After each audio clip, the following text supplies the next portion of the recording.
You are listening to the Archaeology Podcast Network. Giant naked guy. Ancient tools and burials, plants and seeds, Neanderthals.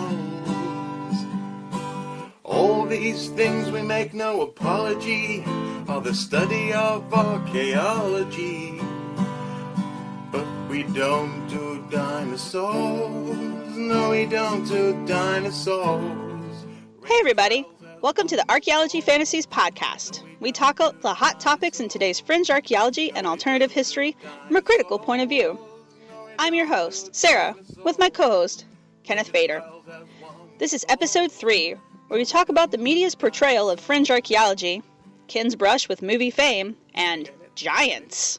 Get ready to think critically. Digging in a trench, monuments, going to the pub when the day is spent. Funny beady blokes you will see are a staple of archaeology. Well, welcome everybody back to the podcast. I'm your host, Sarah, and my co-host, Ken Fader. Great to be here, Sarah. Good to see you. How's the weather up there? Is it still crappy like it was last time? Well, the weird thing today, it's actually getting better. This nor'easter that we had that started off with ice and then became rain. It rained, and it was just the rivers are incredibly high. And then last night and today, it was snowing much of the day, but it was warm enough that the snow all melted off. We didn't get any accumulation. It wasn't a real big hassle with roads, but I live in a forested area up in here in northwestern Connecticut, and it's just gorgeous. All the conifers are just coated with snow. It looks like a Currier and Ives postcard. It's really quite pretty. Now you're just bragging. Hey, listen, what can I tell you? You know, it's beautiful, and the roads are okay. So the students cannot say, "Oh, we can't make the final because the roads are bad." And now the roads are fine. My favorite is when they tell me they couldn't come to class, and I ask, "Well, how far was your drive?" And they said, "Oh no, I live on campus, but they didn't want to walk across campus." I said, you can walk across campus in the snow. It's really okay. Yeah, it's okay. You can survive that. Okay, well, today we are going to talk about basically how the media treats pseudo-archaeology. I thought we'd touch on History Channel because they have a variety of shows. But you have had some personal experiences with this kind of thing. Absolutely. Can you talk a little bit about the movie you were in and how you handled that situation? Well, the cool thing there, Sarah, is that I complained so much that it was the movie that I was not in, although a bunch of my colleagues were. I was interviewed. But before I even get into that, here's what I want to preface this with something, because we are going to be talking about a lot of it's going to be talking about cable TV, because they seem to be some of the worst of the offenders when it comes to pseudo archaeology. But I remember years and years ago reading a little essay that was written about television when it first got started. I mean, we're talking about television in the 1940s. Right. And people were asking, well, what do you think the major focus of television is? What's at the heart of television? What's its purpose? What is the fundamental reason television exists? And people were talking about, well, there's entertainment, there's sports, there's news, there's the weather, there's information, there's science programs. But bottom line, this cynic responded, the fundamental reason for the existence of television is to sell laundry detergent. And that was soap operas. It was a metaphor for, what, the bottom line here is that the business model that we have here in America for commercial television, and welcome to capitalism, is they want eyes in front of the TV screen. They want big numbers so they can charge other people a lot of money to advertise their products. Television is the engine that drives television is advertising, is selling stuff. And that the bottom line here, and we can't be naive about it, is that as good as some TV is, or wonderful actors and terrific directors and writers and interesting shows, but as good as it is, the bottom line is if they can't sell laundry detergent, the show doesn't get made. It doesn't last on the air. And as long as there are sets of eyes watching those screens, no matter how dumb you and I might think those shows are, no matter how fake the stuff is, ultimately it doesn't make a whole lot of difference to the people holding the purse strings, because as long as you can show that there are big numbers and they can sell advertising time, that's what it's all about. So there are shows we'll be talking about today, I'm sure, that it would seem that any rational person watching would say, well, wait a minute, that doesn't sound legitimate. But as long as people are willing to watch it, those shows will remain on the air.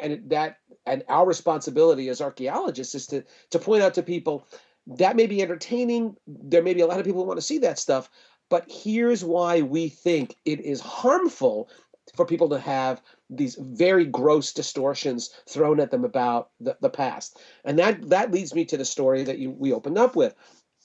Several years ago, I was at a conference in Ohio, in fact, at the Johnson Humrick House Museum. It's a wonderful little museum in Ohio. And I was there with a number of people, a number of colleagues, including Brad Lepper, archaeologist in Ohio, who's at the Ohio Historical Society, brilliant guy, wonderful archaeologist. Terry Barnhart, who is a historian, was involved in this as well, and a number of other people. While we were there, kind of blindsided, each one of us individually got a phone call from a television documentary producer. That's how they presented themselves. Right. And the way they presented themselves was really quite interesting, at least to me, when I asked them, well, what are you going to be talking about? Why do you need us? And they said, we want to do a video because we feel that Native American culture has been ignored for too long in popular media. Well, that sounds really good. And they said, in fact, our video is going to be all about the lost civilizations of America. Now, I got to tell you, when I hear lost civilizations, that's a code word as far as I'm concerned. That usually means Atlantis or something like Atlantis, because it's the lost continent, right? Right. And we've all heard this before. Those of us who've done archaeology in North America, we know that lost civilization tends to mean ascribing what we know to be Native American sites to some other group of people, some mysterious group who came here, and they're a lost civilization, but they built the mounds or they built the large structures in the Southwest. So it's not really Indians, it's somebody else, it's lost civilization. Right. So I brought that up to these people. I actually said, do you mean like Atlantis? And they said, oh, no. We're talking about something real. And I think all of us in archaeology, there's so little good archaeology on TV that when we're approached by somebody who says, hey, look, this is something that's going to be really positive, we want to help. We want to be involved. And so I was interviewed. Brad Lepper was interviewed. Terry Barnhart, who's, again, an historian. Deborah Bolnick, who's a biological anthropologist, was interviewed. And and Sonia Atale, who is an anthropologist who also happens to be a Native American. Right. They also interviewed Alice Kehoe and a number of other people. We were sent, to the credit of the producers, we were sent a pre-publication production DVD of what the show was going to be. And we were all absolutely appalled, because essentially what the DVD was. Now hang on, you got this DVD after you all had been interviewed and after the show had been recorded. Right. In other words, we had been interviewed, all right, and now they're working on the edit. This was like a first edit before it was released to the public. Okay. So these guys were being honest and saying, "Hey, listen, this is what what we put together. We'd like your feedback." And we began talking amongst each other, via email, saying, "Oh my God, did you see this? Right. This is absolutely bizarre," because fundamentally, what its underlying theme was that the mounds of Ohio had been built by interlopers from Israel 2,000 years ago. That ancient Israelis, lost tribes of Israel, or something like that, had arrived in North America, had come to Ohio, and had started building mounds and leaving inscriptions in Paleo Hebrew behind. Now, the thing is, it was very clever edits that they performed. So it made it sound like, now Brad Lepper is a good friend of mine and a colleague, and he has written more extensively about some fake artifacts called the Newark Holy Stones. He's written about this more than anybody else has. Right. And the Newark Holy Stones were featured prominently in the video. They never asked Brad, well, so what do you think about the Newark Holy Stones? They ignored that entirely.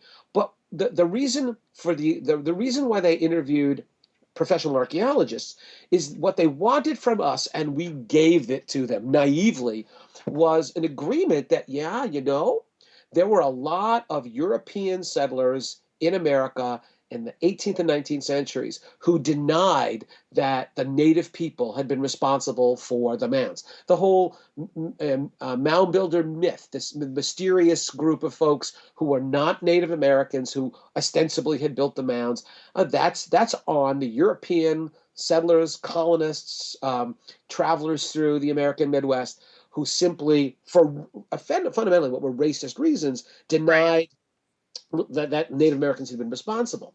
So somehow in the video, they managed to they believed that by archaeologists today denying that a great civilization, i.e., people from the Middle East, had built the mounds, that in fact the standard conservative traditional archaeological interpretation that we had was the same as what people had been saying back in the 19th century.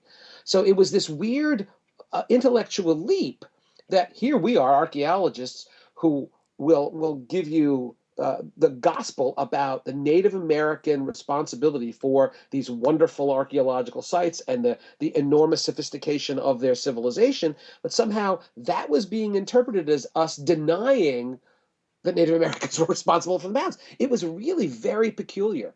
And the way that they edited it, the way that they cut it, really sounded. I'll give you no, I ended up not being in the video.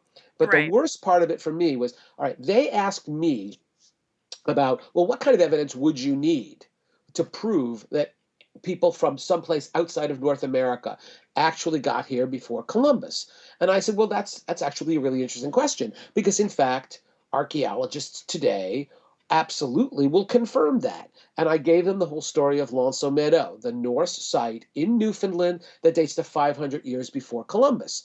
And Right. I tried in that to explain this is the kind of evidence we would need. You look at that 500-year-old site, and you've got radiocarbon dates that date to the right period of the sagas, the written documents that the Norse, the things that they recorded about this trip west of Greenland. So we have charcoal, we have structures, house remains that look like Norse house remains. We have an iron smithy. We have bronze artifacts. We have iron artifacts. So we have a soapstone spindle whorl. You have a ring-headed bronze pin. You have all these artifacts in stratigraphic context from a date that's about 1,000, 1,000. Right. And very clearly, this is Norse. This is the kind of evidence you'd expect. My point was, if ancient tribes of Israel arrived in Ohio 2,000 years ago, we would have more than simply a couple of enigmatic artifacts with Hebrew on them. We would have Right. whole communities, villages of people. If people are building mounds, man, there have to be a lot of them. They have to be in one place for a long time. And the archaeological record would show that. They, in the original edit, with me in it, they had it.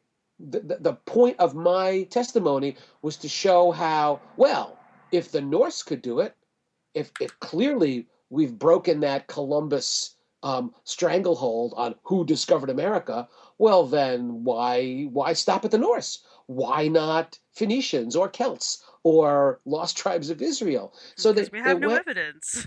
Yeah, and see, they were using this as a case study, just, yes, it did happen one time, and then ignoring the evidence that we required in order to accept that scenario, Right. which was very bizarre. And again, one of the things that I said when I was being interviewed that I thought was important, but that of course didn't end up in the final movie, was that very often people accuse archaeologists of being not just skeptics but cynics. We don't just we are doubters and naysayers, and we will never change our previously held conceptions. And what I told to these guys, I said, look, we're archaeologists. And so don't be surprised when archaeologists say, yeah, written documents are nice, but we want hard physical evidence. That's our stock and trade. The gold Right. standard for any archaeologist in saying those people from over there came over here is, where's their stuff? Where's Right. the stuff that's diagnostically theirs? Doesn't belong to anybody else. It's theirs. It's material made from their area in a style that reflects their culture and on and on.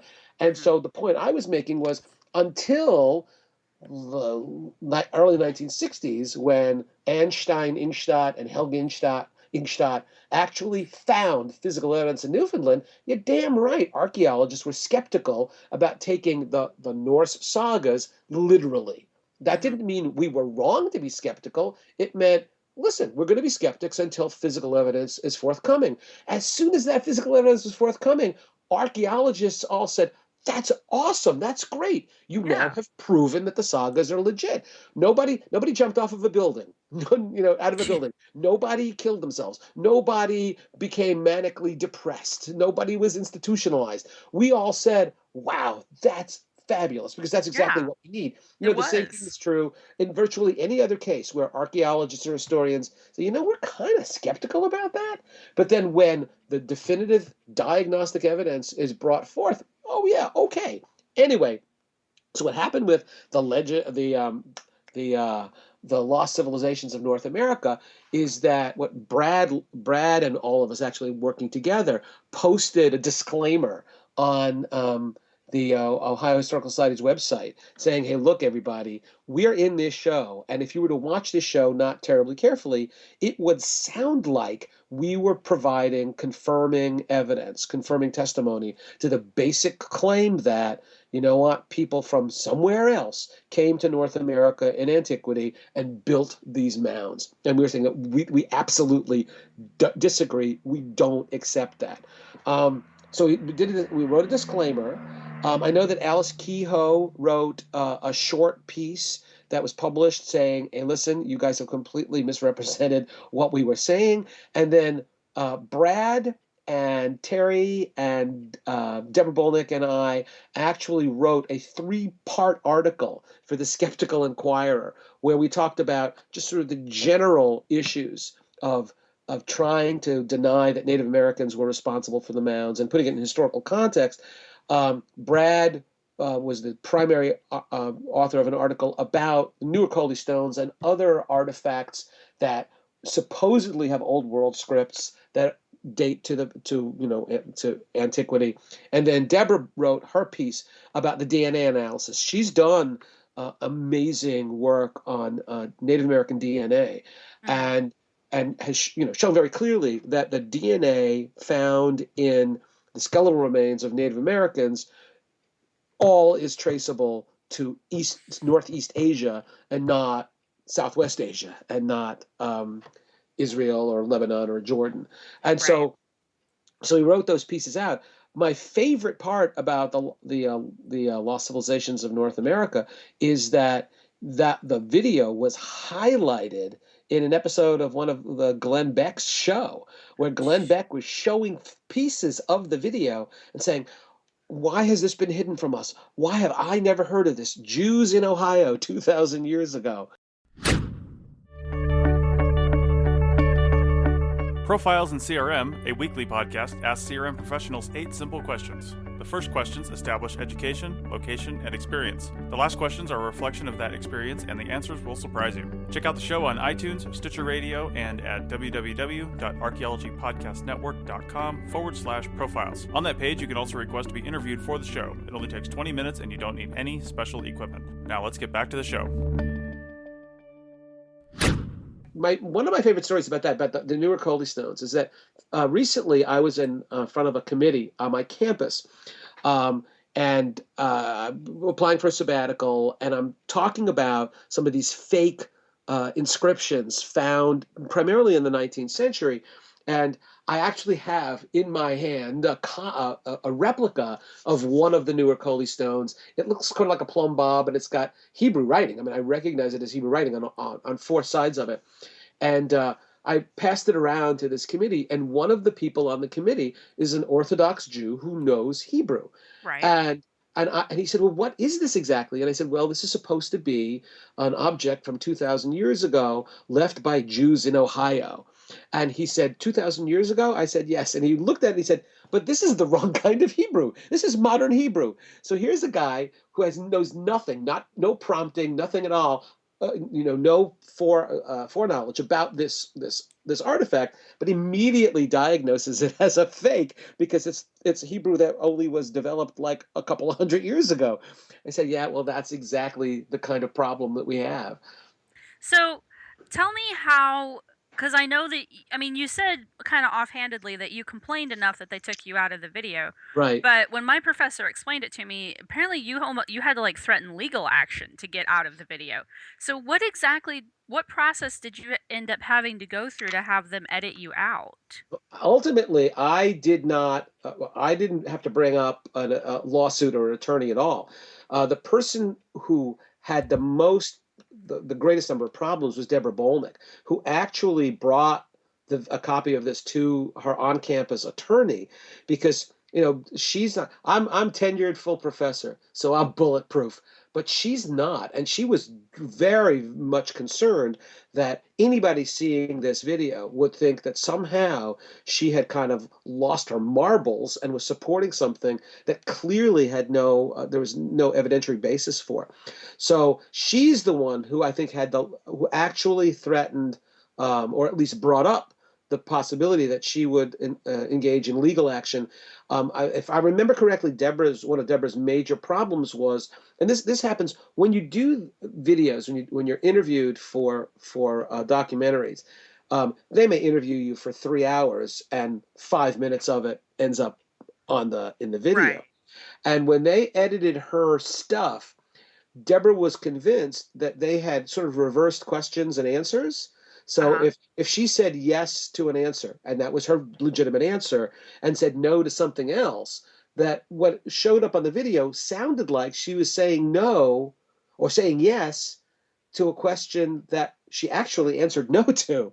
And so that was kind of the biggest issue. And I guess that they dealt with that, and they claimed that it was all a misunderstanding, and that they didn't come with any preconceived notions.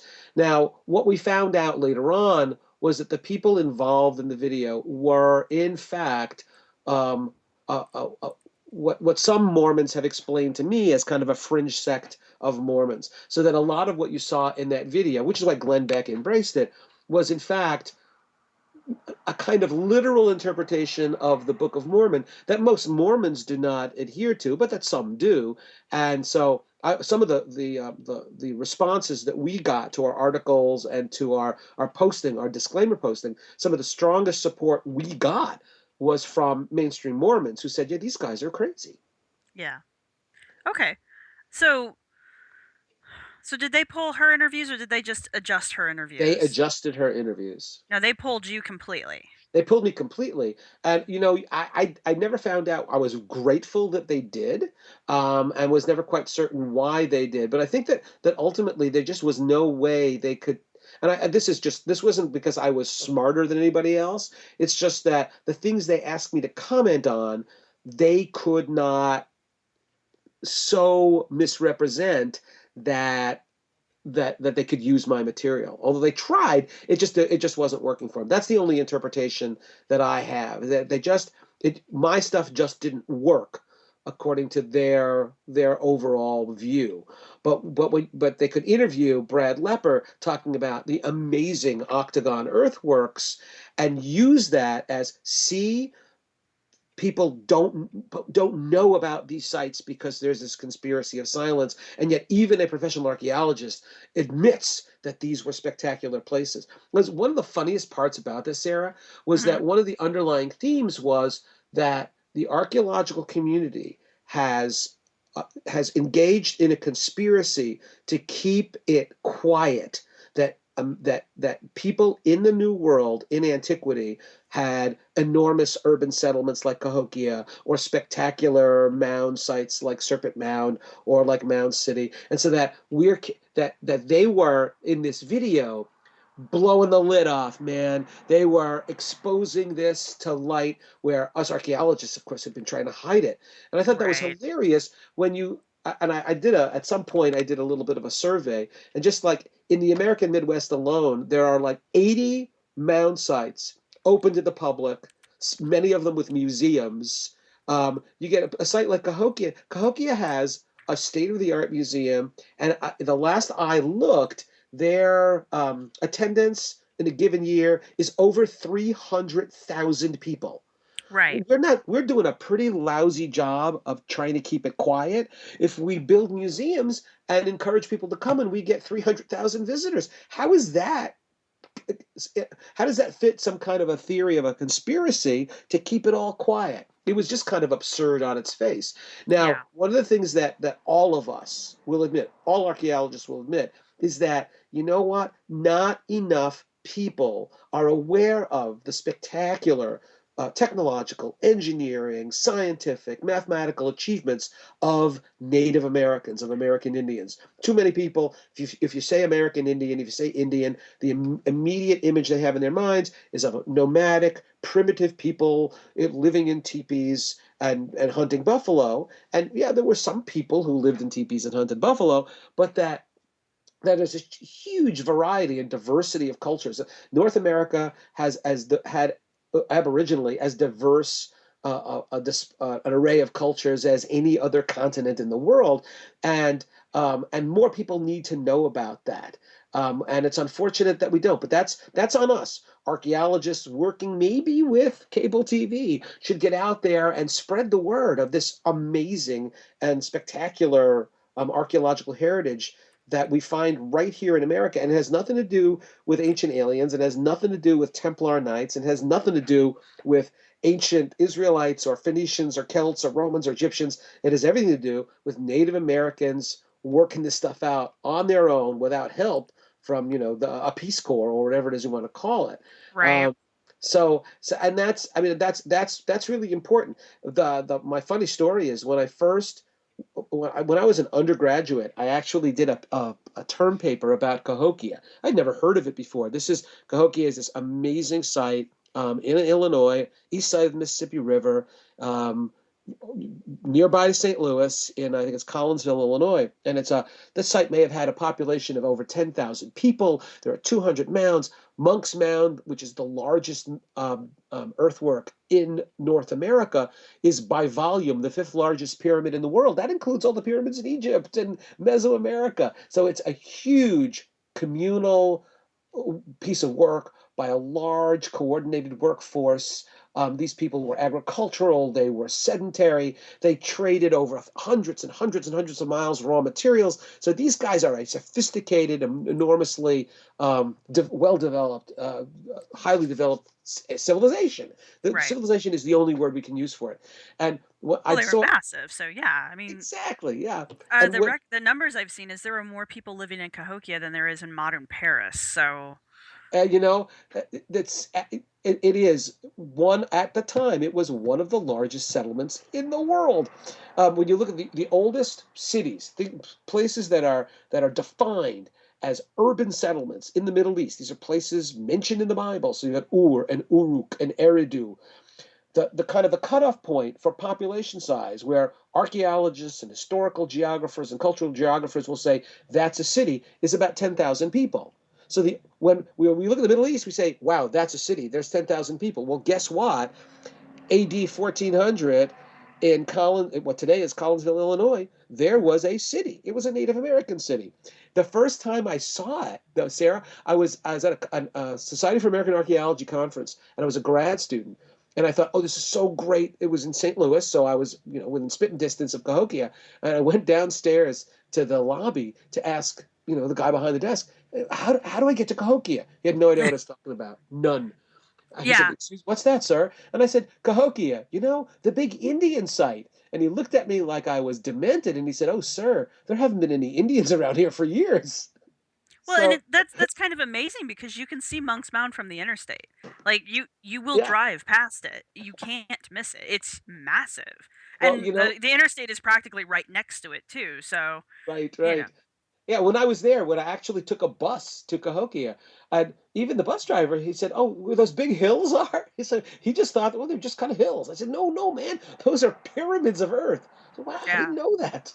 But it's a great place. I encourage everybody, if you get a chance to see Cahokia, come away amazed because of not just the large structures all over the place, the large mounds, but the artifacts that have been excavated at Cahokia and are there in their museum. Just absolutely astonishing stuff. Okay, so that's your story with dealing with the what was the name of the video? One more time. It is the Lost Civilizations of North America. Lost Civilizations of North America, and I'm pretty sure I can find a link to it because we got a link when I was in class. Yeah, you Um, definitely can. And I think they're still. I don't believe. I think what happened was they were doing this on spec. So in other words, the producers of this, I don't think, had a contract with a cable network to show no. this. So they did it on spec. They farmed it out. I don't know if the controversy prevented them from actually selling it, but then so what they ended up doing was just selling it on their own, the DVDs. And when you get somebody like Glenn Beck, who's got a huge following, and you get Glenn Beck highlighting it and saying everybody should know about this, I imagine they sold quite a few of them, but I don't know. Well, it's out there, and it's honestly worth a watch because it's a very interesting. Not being a person who was interviewed for it, being a person who was watching it, it's Right. a very interesting video because it's kind of insidious. It starts off very Yes. academic, very factual, or at least presenting itself very factual, and then it's kind of like I don't know, it's kind of like looking at a surrealist painting, you just suddenly start noticing little things that are off and then it just all tumbles from there. And then by the time you get to the second half of the video, I mean, they are way off in left field. But the first half of that video can be kind of confusing if you don't know what you're listening to. And we watched it in a room full of graduate Hmm. archaeologists, so we're all like, Right. "Oh God, really? What is this about?" Right. And then it got to the genetics part, which none of us are aware of, and it's so over the top and so over everyone's head. I mean, I had to Google half the stuff they were Is that talking right? Yeah. about, and Yeah. I was like, "No, this isn't what." And even the Google had a hard time, but like Google's not a geneticist, so you can't always rely on it.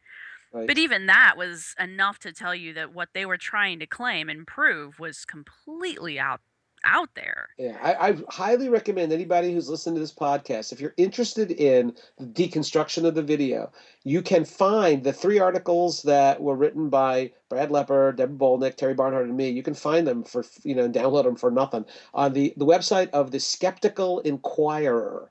That's Yeah. Inquirer with an I.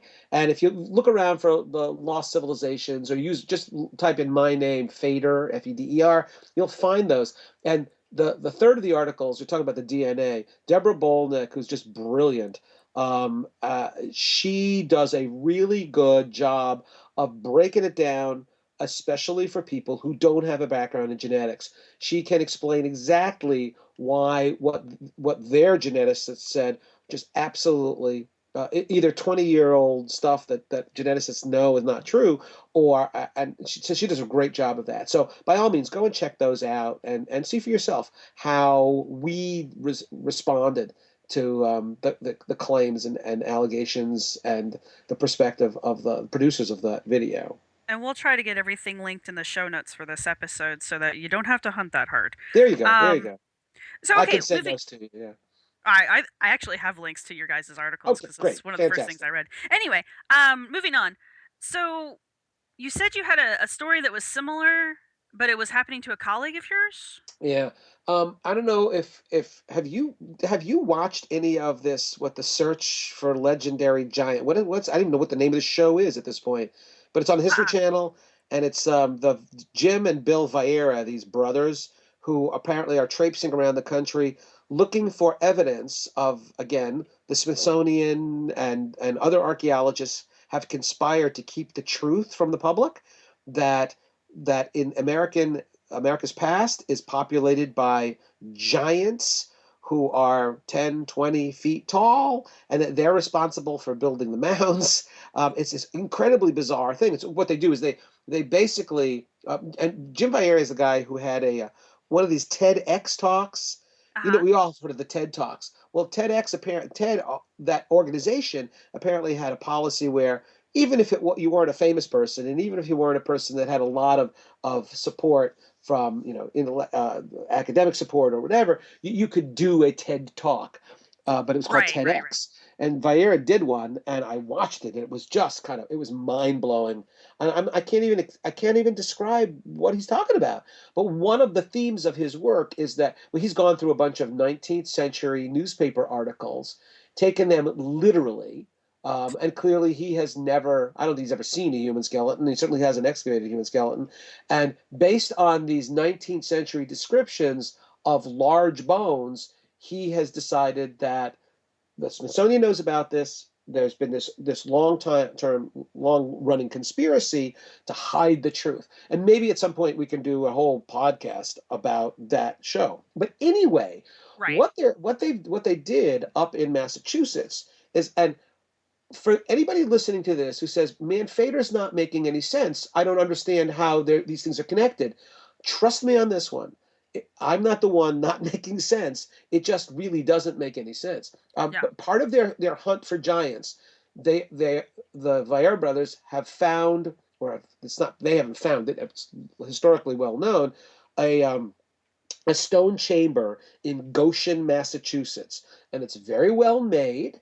There are some tunnels, and it is a little bit mysterious. We don't know exactly who built it, when it was built, or why it was built.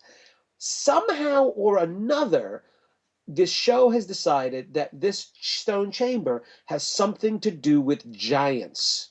Now, the stone chamber, the tunnel that we have to go walk through to get to the stone chamber, is 2 feet tall. So these are very short giants, apparently, who had to go into the chamber.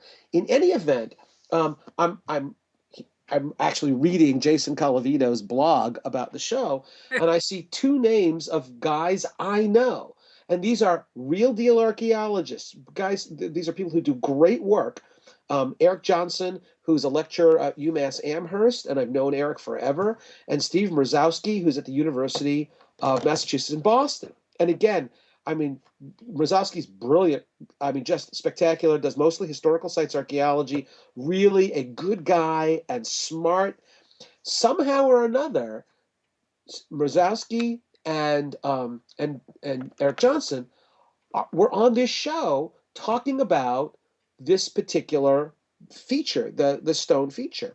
Right. And if you looked at the show, it sounded like, okay, we have 2 professional archaeologists who are confirming there's something extremely mysterious going on here.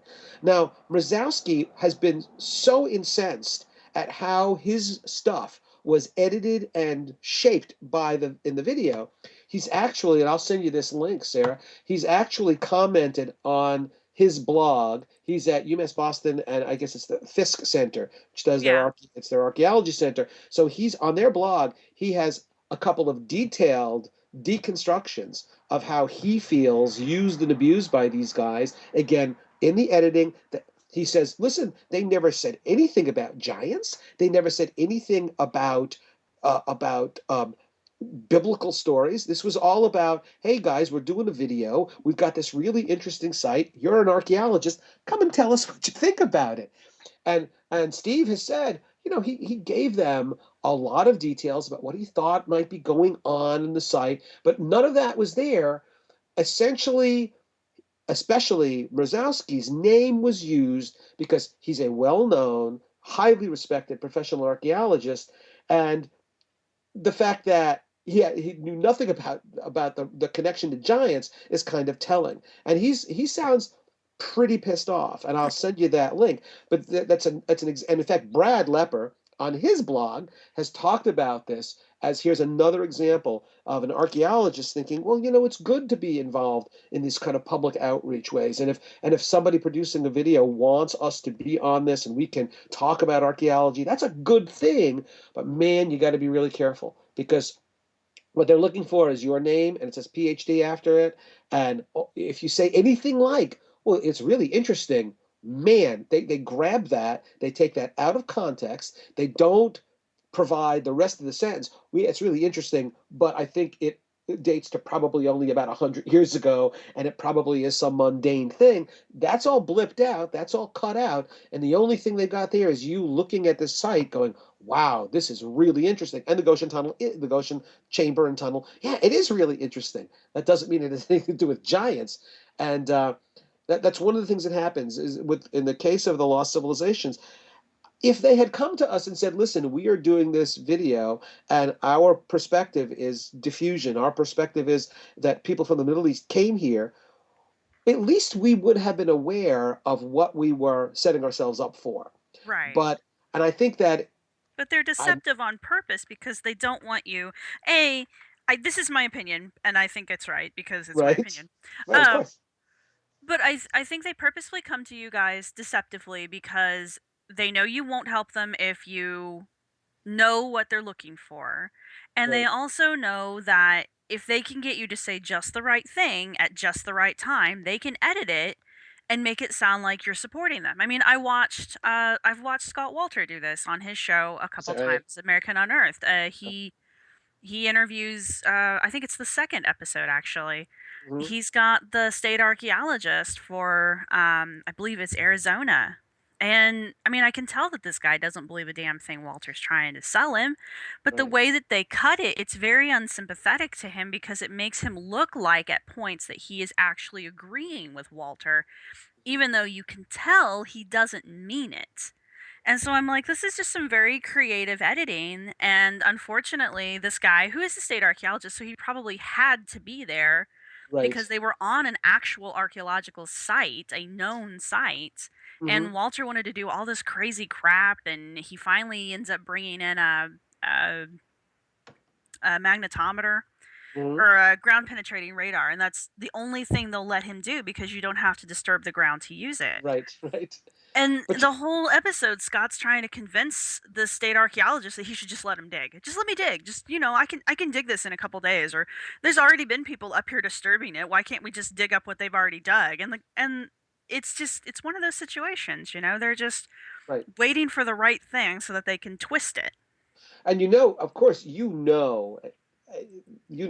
for a fact that when we, as stewards of these sites, as people who are charged with the task of protecting these sites, when we tell Scott Walter, you know what? No, you don't have the training, you do not have the skills, you don't have the credentials to dig this site. That's interpreted as, you see, they've got something to hide. And that's exactly how he interprets it on the show. I mean, you can tell just by the way he's looking at this guy with contempt and there's I forget what it is, but there's some point where he's basically going, "Oh, let me dig, let me dig." And the guy goes, "No, you can't dig. We have to do the paperwork in order." He's like, "If you can fund the dig and you file the paperwork and it goes through properly, you can come out here and dig." And then Walter's like, "Oh, really?" Like he totally didn't even believe him. And Well, it's like, listen, no, we're just making this up, because we just want to give you, just you, a really hard time. The rest of listen. us are just out here with shovels and screens waiting for any moment to pass so that we can run out here and start screening dirt. Hey, listen, And I have a PhD in anthropology. I've been doing archaeology for more than 30 years, worked all over the state. Coming up next summer, I'm going back to a site I've excavated for 2 years and it's on state property. I have to file a bunch of paperwork. I have to tell them exactly where I'm going, what I'm going to do, what's going to happen to the artifacts. I have to submit my credentials because the state has rules and regulations. I mean, it's no different than a state or the government saying, we need rules and regulations before somebody can conduct surgery, right? right. It's not because we're bad people or we're trying to hide something or trying to monopolize something. It's just that we do realize that you need some level of expertise to do this stuff. Federal government has various regulations for who's allowed to excavate on federal property. And it's not just credentials. You have to explain why you need to dig, what's the purpose of this dig, the disposition of the artifacts. You have to agree in advance to a timely report. So it's not, when they tell Scott Walter, no, you can't dig, that's what they would tell anybody, including me, until I filled out the proper application to allow me access to that property to do excavation. That's what every one of us has to go through that. Yeah, it's a way to protect I mean, these are basically natural resources. It's a way to protect them. It's a way to make sure that they're done correctly. And it's also a way that if anything were to happen, there's someone to trace it back to. It's creating a chain of custody. And that's very important. And that's something that I don't think people like Walter and the other people who have these shows, I don't think they understand that we need. I mean, yeah, the paper trail is tedious and it's monotonous and it's a pain in the ass and nobody really wants to do it, but it has to be done, and it has to be done to protect the artifacts and to protect the site itself and to protect the history of the people who that site represents. Any prehistoric site that's being dug on American soil is by default a Native American site. And a Right. lot of times these people are gone. We can't go to a living person and say, "Hey, tell us about this site." I mean, they may have a living descendant or the tribe itself may still exist, but that doesn't mean there's anybody alive who can come down there and say, "Oh yeah, that's where the kiln was and over there's where Right. we would do whatever." There's nobody alive like that. So all we have is this footprint that's left in the dirt. And we have to be really careful with it. Yeah, we call it a non-renewable resource. Yeah. Nobody's making 10,000-year-old sites anymore. Nobody's making ancient pottery kilns anymore. There are a finite number of those, and when we bulldoze or excavate the last of them, there are no more left for us to learn from. So Right. we need a really good reason for excavating a particular site. And just to satisfy your curiosity, because of some weird question you have for a cable show, that really generally is not sufficient reason to excavate a site. But No, and Sarah, they take it as a personal attack on themselves. They're like, "Oh, well, you just don't want me out here because somehow my specialness is going to discover the one thing that everyone else has missed, and therefore, aliens or giants or whatever." but that actually fits perfectly with their mindset and the scenario that they're laying out. Of course, we're going to deny them access to that site because we know if they dig it up that we will be exposed, right? They'll know that we've been lying to them all along. The question I think a lot of people you should ask when these things are going on are being said is that why on earth would we hide these things? Exactly. Why would we care tomorrow if somebody could prove that they were 10-foot tall giants roaming in Ohio 1,000 years ago? Well, does that end my world? That would be really interesting. And the other thing that you need to ask, and I've had some very interesting responses when I ask this, is okay, let's pretend for 5 minutes that there really were 10-foot tall giants roaming around in Ohio. What does that change? What changes if that were true? Is reality suddenly going to morph around us and form into a new reality? Because it's not going to change anything that has occurred between the point that those giants apparently went extinct and today. It doesn't change anything. So it's like, why would we hide that? That would be actually pretty cool. Yeah. And what does it change, even if it were true?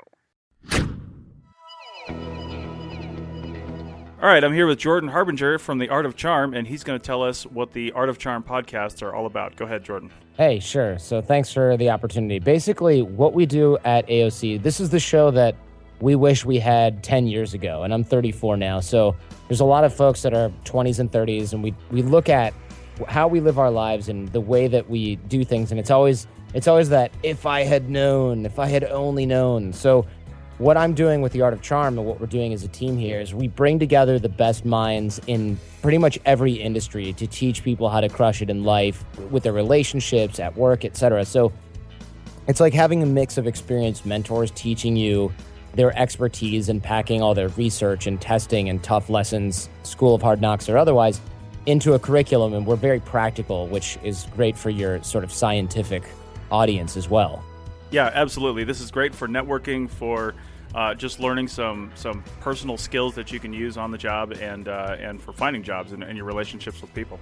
Yeah, so we talk about things like body language, the way you sit, stand, walk, and talk, networking, how to follow up with the network, how to be authentic when you're creating relationships for work. Because a lot of people think networking is like, here's my business card, give me a call when you want to buy a used car. And it's like, no, it's about giving, it's about relationships. But since people don't have a game plan, they kind of ignore it. And especially in your field, they're probably thinking, oh, I really hope my work stands up for itself someday and I get that promotion. And it's like, well, it's all about who you know. And you can either say, oh, it's all about who you know and I hate that. Or you can be like, thank goodness it's all about who you know, because I'm never going to be the top of this industry until it's too late for me to care, right?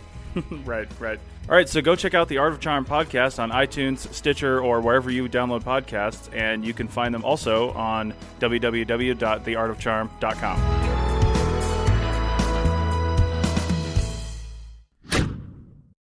You know, there are fringes, and then there are fringes of the fringe. That's so true. there's a fringe of the giant thing that essentially says those giants, in fact, relate to the Nephilim of the Bible. Oh, so yeah. that they're not even just really tall guys. They're not just guys who, wow, would be really good in basketball. They are perhaps the hybrid. It's a hybrid species of when the angels came down to earth and mated with human women, Right. and then they got evil. And it's the stories are so Byzantine. It's such an incredible, morass of bizarre claims. So I guess for the fringe of the fringe, yeah, it changes everything, because it That's true. proves these spirit being giants, and they mated with women. And you kind of want these people to go into therapy or something. It's like we got aliens probing people up the butt, and you got angels, mating with human women. There's a lot of sexual undercurrents to some of these things that I think maybe would be better left not spoken about. That is a reoccurring theme in a lot of this stuff. Yeah, So and so exactly. came here so that they could have sex with so and so. It's bizarre. Whatever. Hey, listen, I've got a really cute short story. We're talking about how these video people, how these videographers, how these cable channels and producers, video producers, how they can manipulate things. I actually had several conversations with a producer, and thankfully they were very honest with me. The producer of which show now? Wait, see, I that's it was a show about the lost continent of Atlantis, but I don't want to tell you what the show is until the end, because it kind of is this wonderful punchline to the story. All right. These guys they called me and they said they want an archaeologist and doing a show about Atlantis. They do what they always do. They say, "Oh, we've read your book." Clearly, they hadn't. And I said, "Yes, I've done some interviews about Atlantis. I'd be happy to participate." And we're getting down to the details where they say, "Okay, we're going to fly you to our location," and on and on and on. We'll pay your expenses. And then they said, "Oh, one more thing. We will need you, when we interview you, to say that Atlantis was real." And I said, "Wait, time out. Wow, they You've straight read up told you that. you've read my book. You know that I'm not just skeptical. I know Atlantis didn't exist. I know it's a story that Plato made up, and I have a detailed discussion about that in one of the chapters of my book, Frauds, Myths, and Mysteries." That was a little commercial for the book. So they said, but no, but what we need is for you to say that is. I said, wait a minute, is this a drama, and you're giving me lines, or is this? Oh, no, this is documentary. I said, well, no, in documentaries, you understand, you ask somebody their opinion, they share that opinion, and you either present it or you don't, but they're allowed to share their opinion. And they said, well, no, but we will need you to say it's real. I said, well, no, I'm not interested. And they said, well, can we call you back? I said, sure. They called me back a little while later, and the guy says, well, I've spoken to my executive producer, and he needs an archaeologist. Can you please tell me why you don't think Atlantis was real? So I gave him, this is after they told me they read my book. They would not have done well on the midterm, let me tell you. So I gave him, like, the 5-minute 10-cent version of what Plato is trying to do, what the dialogues are all about, the fact that there is absolutely no physical evidence for this lost continent, and on and on and on. And then the metaphor that I used is, look, the Atlantis story is about a great, all-powerful but evil empire trying to control and dominate its entire universe. The only thing standing in their way is a small group of people living a righteous and pure life. And while though the evil empire is economically wealthy and technologically advanced and militarily powerful, and this little tiny group of people standing in the way of their dominating their world, they don't have a lot of money, and they don't have a tremendous army, and they don't have great technology, but what they have on their side is righteousness, and they're able to defeat this large enemy. And I said, essentially, the Atlantis story is Star Wars, and Atlantis is the evil empire, and it's ancient Athens in this story told by Critias, who was the main character in the dialogue about this. The force was with them because they were living the perfect life. And the producer said, "Oh, we love that. We love that. So could you tell that story but still say Atlantis was real?" I said, "No." I said, "Let me get back to you." They get back to me and they say, "All right, we really want you on the show. We love that story. But what we're going to need is when we ask you questions, you don't have to say it was real, but you have to sit on the fence. You have to say you don't know." And I said, "You guys aren't listening to me very I closely. know it's not real. I know it's not real. I'm not going to say, I'm not going to completely go against everything that I believe based on my analysis and my research." They said, "Well, can we get back to you?" I said, "Sure." Honest to God, they called me back and said, "All right, you know what, Fader, we want you. We want you to tell your story. You can say whatever you want. And here's the deal." They actually said this out loud. "You can say it's not real, but we'll edit it in a way that makes it sound like you believe it's real." They What? actually said that to me. Why And I would said, they? Well, I mean, I, at least they're being honest. and you know what they said? They said was, "Listen, this way you can have deniability. When all your students and your colleagues yell at you, you can say, 'Damn it, that's not what I said.'" So at that point I said, "Listen, I'm not doing this.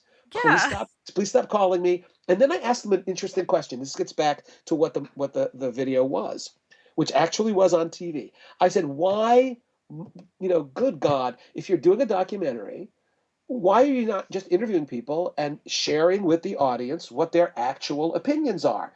And the guy said, "Well, we need an archaeologist to say it's real." And I said, "Why?" And that's when he said, "Well, I'm not supposed to tell you this, but the video, we are an independent production company. We have been hired by ABC." I said, "Yeah, so?" And then he said, Right. "Well, do you know who owns ABC?" I said, "Yeah, Disney does." And he then said, "Have you been to a movie theater recently?" I said, "Yeah." And he said, "Do you have kids?" I said, "Yeah." He says, "Have you noticed that there is a Disney movie, and you've seen the trailer for it, called Atlantis: The Lost Empire?" And I said, Ah, "Oh my God." And what they said to me was that Disney hired them to produce a documentary with scientists about Atlantis as a 90-minute long form commercial for for the the movie. Disney cartoon. Now I said, "Well, that's really an interesting story. Never call me again." But when it was on, it was 90 minutes. It was on ABC, and it was an abomination. But the funny thing about it, it was actually, they had snippets of the movie, the cartoon, pure entertainment. The movie was fine, interspersed with interviews with what people who were presented as scientists and historians, who then said, "Well, yeah, I mean what's being shown in this movie could actually have happened." And it's like, oh my God.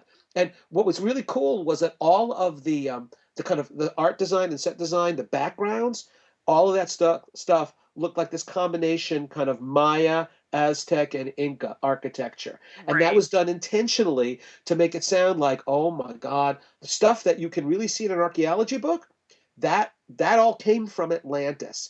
And all of the usual suspects were on the show. All of the people, there's a couple, the Flamaths, who have written a number of books talking about Atlantis really existing, but now you can't find it because it's under the South Pole ice cap, and a bunch of other kind of really fringe thinkers. They were the ones who they got to go on the show and actually say, "Oh yeah, that's absolutely real."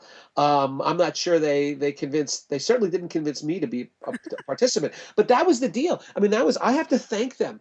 These guys were absolutely honest. They flat out told me that they would edit it so that what I said was exactly the opposite of what turned out in the video. Well, the So joke's on them because that movie bombed as far as a Disney movie is concerned. yeah, right. I don't It even think wasn't they enough can sell it music. on disc anymore. Is that right? Yeah. I mean, I thought it was.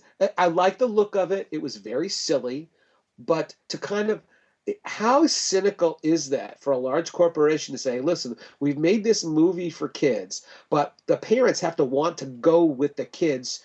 Obviously, to see the movie, so let's make a fake documentary about Atlantis to convince people that maybe what's shown in this cartoon could, at least in a very general sense, have some basis in reality. I just That's think it's interesting that crazy. they thought they could just approach someone and say, "I need you to say this." It's like, I know, I am an actual scientist. I don't do that. It's funny because I actually got approached for a television show, which just completely blew my mind, and it was kind of the same sort of a situation. Like, the American Digger show and all of Oh, those right. the pot hunting shows. They're all real big Mhm. right now. Apparently, this company wanted to create a show that had to do with privy diggers and people who Okay. go and dig up outhouses and old Right. privies and such. Uh-huh. And they wanted me to be the resident archaeologist on the show. And I was like, no, I can't do that. That would be me saying that I'm okay with this and I'm not. And Right. she's like, well, why aren't you okay with it? And I'm like, well, on top of it being basically looting, I mean, you're going to eventually run into human remains, and there's going to be, stuff that your end game here is to sell these things, and Oh I'm not God. Yeah. okay with the selling of history, even if it is the 259,000th button we've ever found. It's still a historical button. I'm not okay with this. And she's like, well, why would we run into human remains? And I said, because it's a privy.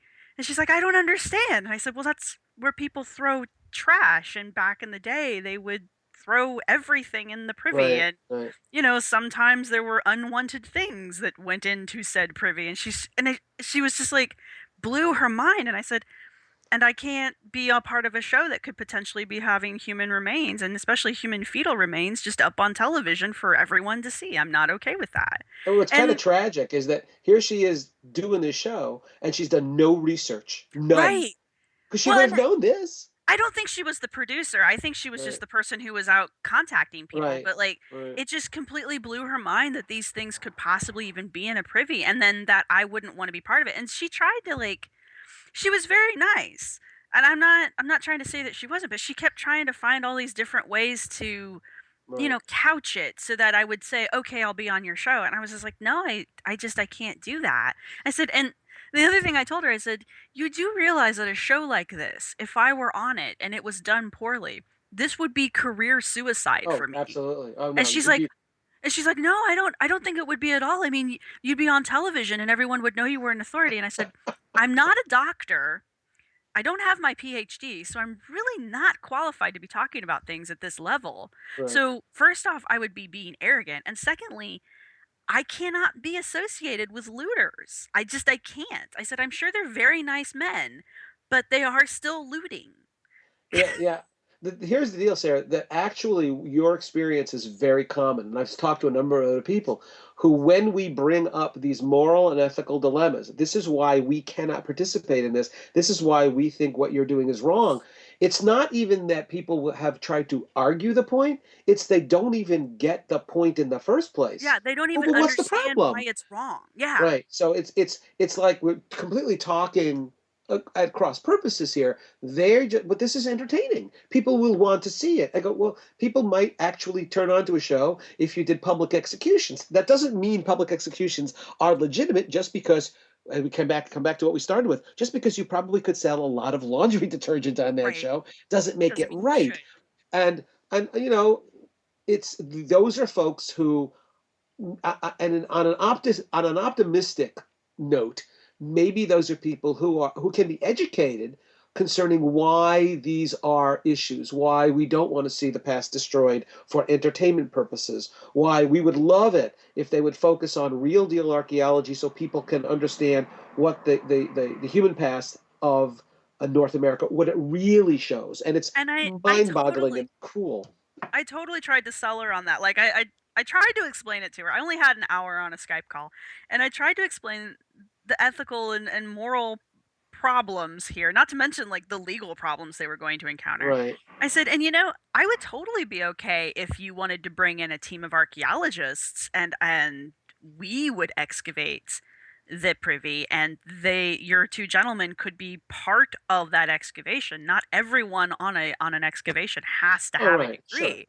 I was like, and it would be great because then we would be including the public and it would be done correctly. The paperwork would be filed and anything that came out of there could be then used to further the archaeological record. And she's like, "Oh, yeah, I'll bring that up." And I was just like, "Oh, Good luck with that, right? yeah." I knew it was a shot in the dark, but I was like, I have to try. I have to try. But yeah, it's never gone anywhere. They've never called me back, and I haven't seen it come up on the internet either. So I'm guessing it probably didn't get greenlit. But still, Right. it's Right.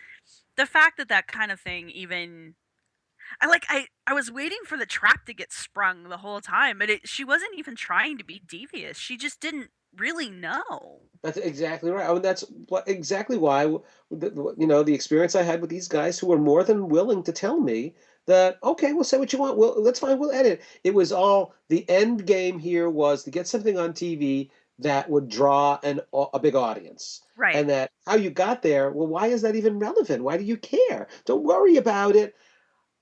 It's and it's an amazing thing to talk to an academic, a researcher, an archaeologist, somebody who clearly is committed to to exposing and illuminating the past, to say, well, don't worry about all that. You'll get to be on TV. I said, That's I've been it's on not TV. enough. That's It's not not that enough. big a deal. Yeah. Yeah. And also, I want to point out to anybody who thinks, oh, well, you archaeologists, though, when you go on TV, they pay you a lot of money. They don't pay you squat. I tell you what, I did a thing for National Geographic. What I got for National Geographic, I got a T-shirt and a hat. That's usually, and that's a lot. I mean, they pay expenses. If they want to fly me someplace, that's fine. But nobody writes me any big checks because I'm on TV, and that's not what I'm looking for. If I can contribute to a documentary that's telling something interesting about the human past and presents it in a legitimate way, I'm happy to participate. And I'm not looking to make a ton of money because it's not there. Yeah, there's you don't do archaeology because you're going to get rich. You do archaeology because you're either obsessed with it or you're in love with it, one or the other. Exactly so. All right, so we're coming up on an hour. Is there any final thoughts that you want to share with us about television and pseudo-archaeology? I think the bottom line here, Sarah, is that television, TV, cable provides an enormous potential. There's a great potential there for folks who are interested in, the real past, the story as exposed by archaeology. And the deal is that real archaeology is infinitely more interesting, I think, than the kind of crap that's the standard fare about the human past, about archaeology today. And so there's great potential, but it's our job. It's jobs of archaeologists and people who support archaeology and are interested in it to educate the people making these TV shows that there should be space, there should be room in between America Unearthed and the search for legendary giants and lost civilizations of North America and ancient aliens and the search for ancient. There should be enough room in that huge field there for a show or two, which is, look at this. We have a city just a few miles outside of St. Louis, and it's 700 years old, and it's Native American. We have amazing artwork secreted deep in canyons in Utah and in New Mexico and Arizona, and we have a huge effigy of a snake in southern Ohio. That stuff is so interesting. We should have shows about that, and interview real archaeologists and there are plenty of mysteries out there, really interesting things that real archaeologists are attempting to solve. And if we can get a couple of shows like that on TV, I think we'd be doing a lot better than we're doing now. I still think we need to have a CRM archaeology reality television show where There it's you like go. Big Brother and they just put everybody in the same house and so they take us out in the field and work us for 10 hours and then bring us home to the same house and watch us all just slowly destroy each other. And then you'll be like, there's and Chris wants to host that show. So I would be on it. You do know, Sarah, that the only problem with that would have to be on one of the like HBO or something, because the language would be The language, inappropriate oh man. for, you know that, right? The language would be totally inappropriate for children or sensitive people or practically for anybody For except anyone, archaeologists. yeah, we are known for our colorful language. I learned how to swear in Danish this last field season, Well, there you so go. There you right? go. That's excellent. So I'm very excited about that. Well, Ken, thank you very much for another show. We will probably come back and revisit this topic over and over again For as we sure, go, right. because Absolutely. there's so much to touch on. It's great talking to you, Sarah, and look forward to the next one. Yeah, sure. Talk to you later. But we don't do dinosaurs. No, we don't do dinosaurs. Thanks for listening. We hope you've enjoyed it and possibly learned something new or useful. If you like what you've heard, please head over to the iTunes or wherever you can and rate and review us. Share us wherever you socialize online and send us an email at archyfantasies@gmail.com with your questions, comment, or just angry emails. You can follow the podcast at www.archaeologypodcastnetwork.com/archyfantasies. You can follow us on iTunes, and you can follow the blog at www.archyfantasies.com and get updates at ArchyFantasies on Twitter and Tumblr. Also, you can look for us on Facebook. If you're looking for the show notes with links to things we've discussed in this episode, check out the podcast website at www.archaeologypodcastnetwork.com/archyfantasies. And thanks again for listening. Do dinosaurs. No, we don't do dinosaurs. No, we don't do dinosaurs. Rate your trials as one will call. No, we don't do dinosaurs. This has been a presentation of the Archaeology Podcast Network. Visit us on the web for show notes and other podcasts at www.archaeologypodcastnetwork.com. Contact us at chris@archaeologypodcastnetwork.com.